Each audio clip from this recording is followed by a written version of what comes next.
مفتی طارق مسعود صاحب کے نیو بیانات سننے کے لیے ہماری اس یوٹیوب آفیشیل چینل آن سراج کو سبسکرائب کریں. شکریہ.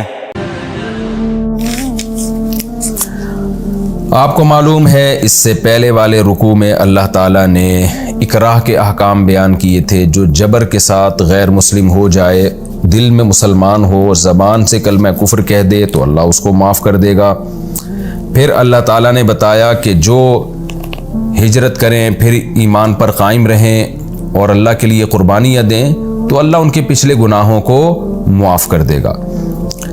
تو اس میں چونکہ آخرت کا تذکرہ تھا تو اللہ نے پھر آخرت کا تذکرہ کی بات اس آیت میں اس آخرت کی حقیقت کو بیان کیا کہ اللہ تعالیٰ جو قربانی دینے والوں کو اجر دیں گے، جنہوں نے ہجرت کی، جنہوں نے اللہ کے راستے میں جہاد کیا، جنہوں نے قربانیاں دیں، اللہ ان کے عمل کو ضائع نہیں کرے گا.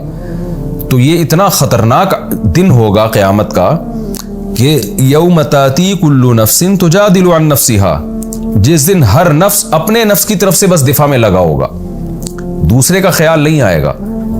تو مطلب یہ ہے کہ ایسا دن جس دن ہر شخص اپنے سوا ہر ایک کی فکر بھول جائے گا، اس دن اللہ تعالیٰ ہجرت کرنے والے، جہاد کرنے والے، ایمان پر قائم رہنے والے لوگوں کو کس قدر اجر دے گا.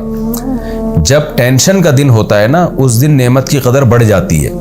نارمل حالات میں آپ کسی پر احسان کریں تو بھی وہ خوش ہوگا، لیکن سب لوگ مصیبت میں گرفتار ہوں، اس موقع پر آپ کسی پر احسان کریں تو وہ اور بھی زیادہ خوش ہوتا ہے. تو اللہ کہہ رہے ہیں کہ قیامت کے دن جب ہر نفس اس خوف میں ہوگا کہ میری جان کس طرح سے چھوٹے، میں بچوں، دوسرے کی کوئی فکر نہیں ہوگی، چاہے وہ باپ ہو، چاہے وہ ماں ہو، چاہے وہ بیوی ہو، چاہے وہ اولاد ہو. جیسے کہ سورہ عبس کے آخر میں ہے نا، یوم یفر المرء من اخیہ و امہ و ابیہ، ماں سے دور بھاگے گا، بیوی سے دور بھاگے گا، اولاد سے دور بھاگے گا.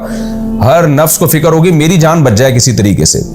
تو اللہ کہتے ہیں ایسی حالت ہوگی تو اس میں اللہ ہجرت کرنے والے، جہاد کرنے والے اور اللہ کے لیے قربانیاں دینے والوں کو بہترین اجر دے گا. اللہ ان کی مغفرت بھی کرے گا، ان پر رحم بھی کرے گا.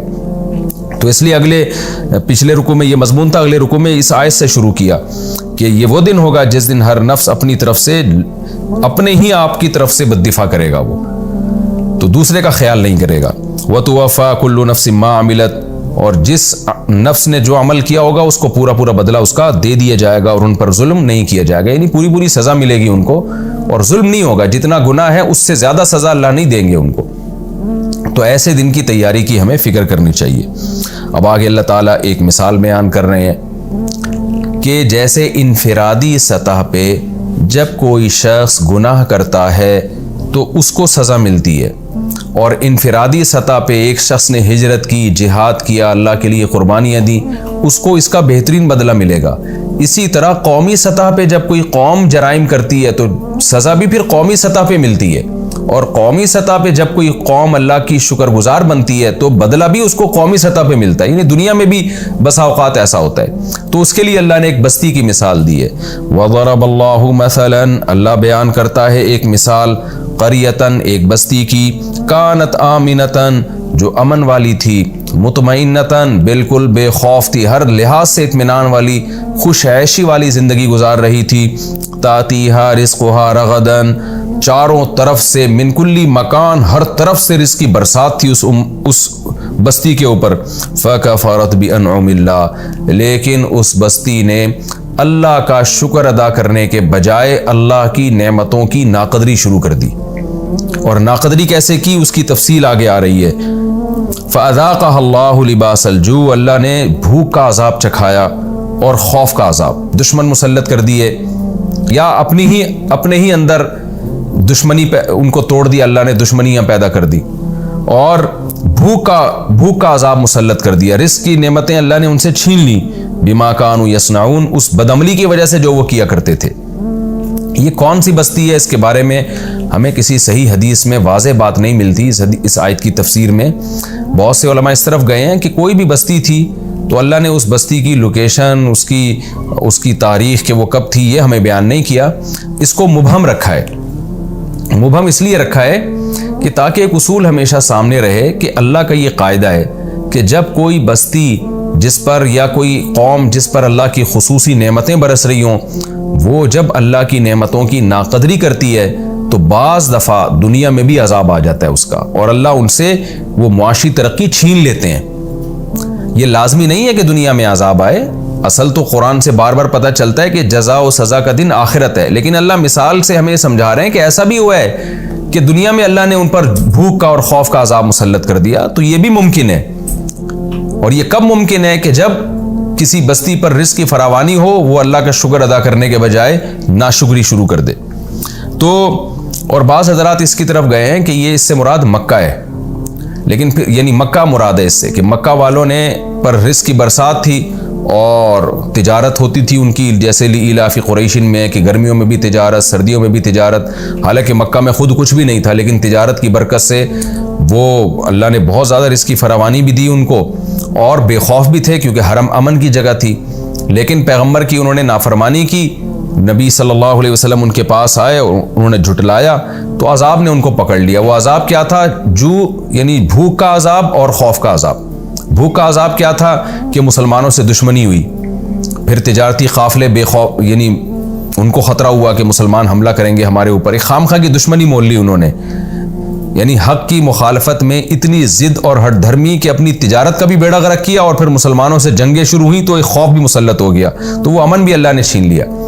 لیکن پھر اس پر اشکال ہوگا کہ یہ آیت تو مکہ میں نازل، یعنی مکی صورت ہے نا، سورہ نحل مکی صورت ہے، تو مکہ میں تو نبی صلی اللہ علیہ وسلم خوف میں تھے، مکہ والے تو خوف میں نہیں تھے۔